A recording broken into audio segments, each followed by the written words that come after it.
5 ایسے لوگ جن کے روزوں کو اللہ تعالیٰ قبول ہی نہیں کرتا ہے بلکہ ان کے روزے ان کے منہ کے اوپر مار دیے جاتے ہیں، اور یہ گناہ اکثر و بیشتر لوگ کرتے ہیں۔ صرف ہمارا روزہ رکھ لینا ہی کافی نہیں ہوتا ہے بلکہ ہمارے روزے اللہ تبارک و تعالیٰ قبول کر رہا ہے یا نہیں کر رہا ہے اس کا جاننا بہت ضروری ہوتا ہے۔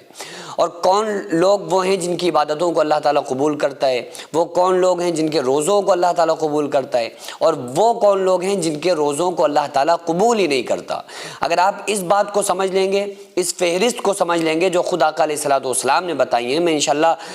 جو احادیث کی روشنی میں جن لوگوں کے بارے میں آقا علیہ السلام نے فرمایا کہ ان کے روزے اور نمازیں قبول نہیں ہوتی، میں وہی لسٹ آج آپ لوگوں کے سامنے بیان کروں گا۔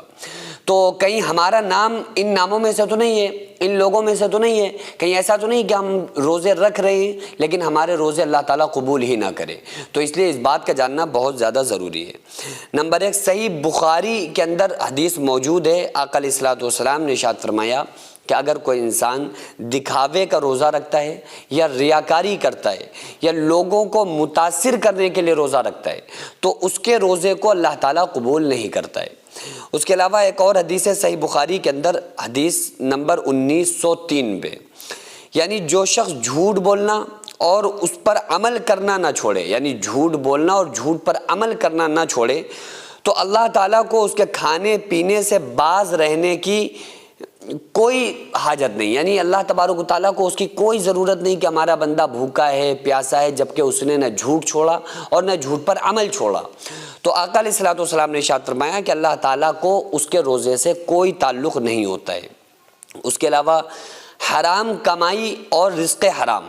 یعنی جو شخص حرام کمائی کھاتا ہے، سود، رشوت یا ناجائز ذرائع سے روزی کماتا ہے، ناجائز طریقوں سے روزی کماتا ہے، اس کے روزے اور عبادات اللہ تعالیٰ قبول نہیں کرتا۔ مسلم شریف کے اندر یہ حدیث موجود ہے۔ اس کے علاوہ کینہ رکھنے والا، حسد اور بغض رکھنے والا، اگر کسی کے دل میں دوسروں کے خلاف نفرت ہو یا بغض ہو، کینہ ہو، اور وہ کسی کی اصلاح کے بجائے اس کی برائی چاہے تو اس کی عبادات رد ہو جاتی ہیں۔ یہ ترمذی شریف کے اندر حدیث موجود ہے۔ اس کے علاوہ والدین کا نافرمان، حدیث پاک میں آیا ہے کہ والدین کی نافرمانی اللہ تعالیٰ کی ناراضی کا سبب ہے۔ اگر کوئی شخص والدین کے ساتھ بدسلوکی کرتا ہے تو اس کے روزے اور عبادات بے اثر ہو سکتے ہیں۔ ابن ماجہ کے اندر یہ حدیث موجود ہے۔ تو والدین کی جو نافرمانی کرنے والا شخص ہوگا اس کے روزے کو اللہ تعالیٰ قبول نہیں کرتا۔ ایک اور حدیث میں آتا ہے، آقا علیہ السلام نے ارشاد فرمایا کہ اگر کوئی انسان روزہ رکھتا ہے اور روزہ رکھ کر وہ کھانے پینے کو تو چھوڑ دیتا ہے لیکن وہ برائیوں کو نہیں چھوڑتا ہے، جھوٹ نہیں چھوڑتا ہے، غیبت نہیں چھوڑتا ہے، چغلی نہیں چھوڑتا ہے، برائی سننا اور برائی کرنا نہیں چھوڑتا ہے،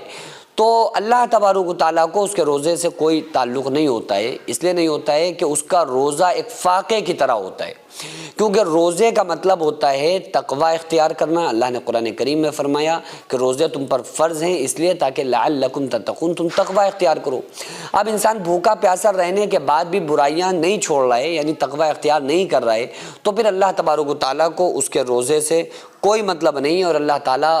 ایسے روزے داروں کے روزوں کو قبول ہی نہیں کرتا ہے۔ عید ایک خوشیوں کا تہوار ہے، اور یہ عید جب ہی مکمل ہوتی ہے جب ہم اپنی خوشی کے ساتھ ساتھ اپنے غریب بہن بھائی اور غریب فیملیز کو بھی اپنی خوشی میں شامل کرتے ہیں۔ اس عید پر ہمارا مقصد ہے کہ ہر غریب گھر میں خوشی پہنچے اور ہر بچے کے چہرے پر مسکراہٹ ہو۔ اس لیے ہم نے یہ ارادہ کیا ہے کہ آنے والی عید پر ہر غریب کے گھر میں وہ تمام ضرورت کے سامان موجود ہوں جس سے خوشیاں حاصل کی جاتی ہیں۔ اس بار انشاءاللہ ہر غریب فیملیز میں ہر غریب انسان کو ہماری سوسائٹی کی طرف سے ایک ایسا تحفہ دیا جائے گا، ایک ایسا گفٹ دیا جائے گا جس کے اندر ضرورت کے تمام سامان موجود ہوں گے، جس باکس کی قیمت تقریباً 520 روپے ہوگی۔ تو آپ سے خصوصی گزارش ہے کہ اس نیک کام میں دل کھول کر حصہ لیں۔ آپ کی چھوٹی سی مدد کسی کے لیے بڑی خوشی بن سکتی ہے اور غریب چھوٹے چھوٹے بچوں کے چہروں کے اوپر عید کے دن مسکراہٹ لا سکتی ہے۔ اگر آپ اپنی طرف سے کسی غریب گھر میں خوشی کا پیغام پہنچانا چاہتے ہیں تو پھر آپ سے گزارش ہے کہ ایک کٹ آپ ضرور خرید کر دیجئے جس کی قیمت 520 روپے تقریباً ہے۔ اسکرین پر جو سوسائٹی کا اسکینر آپ کو نظر آ رہا ہے اور جو اکاؤنٹ نمبر نظر آ رہا ہے، اس اسکینر پر یا اس سوسائٹی کے اکاؤنٹ نمبر پر آپ لوگ زیادہ سے زیادہ تعاون کریں، 2 4 6 لوگوں کی ضرور مدد کریں تاکہ جو غریب فیملیز اور ان کے بچے ہیں جب ان کے چہروں پر خوشیاں آئیں گی تو انشاءاللہ تعالیٰ جو ان کی دعائیں ہوں گی وہ ہم تمام لوگوں کو دنیا اور آخرت میں کامیاب بنا دیں گے۔